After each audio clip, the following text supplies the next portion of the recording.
Hello नमस्कार साथीहरू, आजको यस सानो भिडियोमा म तपाईलाई डबल डोर कसरी बनाउन सकिन्छ त्यसको बारेमा सिकाउन गइरहेको छु।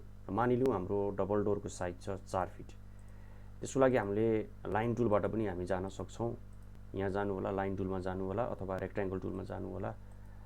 2.5,5 को चाहिँ मैले एउटा फ्रेम बनाए अनि यसलाई मैले एक्स इन्टर गरेर एक्सप्लोड गरे र अफसेट गरे 1.5 तल र 1.5 यता।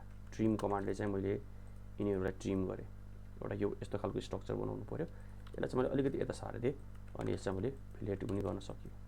अब म के गर्छु भन्दाखेरि 4 फिट हो भने यहाँ एउटा 4 फिटको लाइन तान्छु अनि यसलाई सिलेक्ट गरेर मोडिफाईमा गएर तपाईले मिरर गर्नुहुन्छ र क्लिक गर्नुहुन्छ भने यो मिरर हुन्छ तपाईको।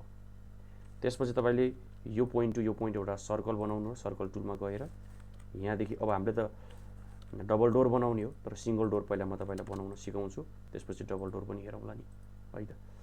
सो एउटा किन्दा अर्को फ्री भने जस्तै भइहाल्यो यो। सो अफसेट गर्छौं, यसलाई 1 इन्च जति गरौँ। सो यसरी चाहिँ तपाईले सिंगल डोर बनाउन सक्नुहुन्छ।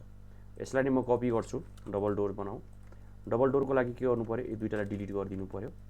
सो यहाँ हामी एउटा लाइन तानौं, यहाँदेखि यहाँ एउटा लाइन तान्छौं र यो पोइन्ट टु यसको बिचमा एउटा सर्कल तान्ने। यहाँदेखि एउटा लाइन तान्नुस्, अफसेट 1 इन्च गर्नु होला र ट्रिम भन्ने ट्रिम गरिदिनु होला। Very nice.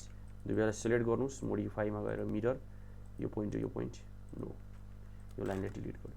यसरी चाहिँ हामीले डबल डोर बनाउन सक्छौं। डबल डोर बनाइसकेपछि राम्रो प्र्याक्टिसको लागि यसलाई ब्लक बनाएको राम्रो। यसलाई सिलेक्ट गर्ने, बी फर ब्लक अनि डोर भनेर नाम दिनु होला। पिक पोइन्टमा गएर यहाँ राख्नु होला र ओके गर्नु होला। र ब्लक बनाइसकेपछि तपाई यसलाई एनी टाइम इन्सर्ट मेन्युबाट इन्सर्टबाट पनि तपाईले राख्न सक्नुहुन्छ। यो ढोका हाम्रो 4 फिटको रहेको छ। अब मैले कुनै वाल बनाए, यसलाई मैले अफसेट गर्छु 9 इन्च। मलाई ढोका राख्नु छ, म अफसेट गर्छु 4 फिट, हैन। सो म सजिलै अब यहाँ ढोका राख्न सक्छु। यसलाई मैले मुभ गरेर यहाँ राखिदिने हो भने यो मेरो ढोका भइहाल्यो। र यहाँसम्म भिडियो हेर्नको लागि साथीहरूलाई धेरै धेरै धन्यवाद।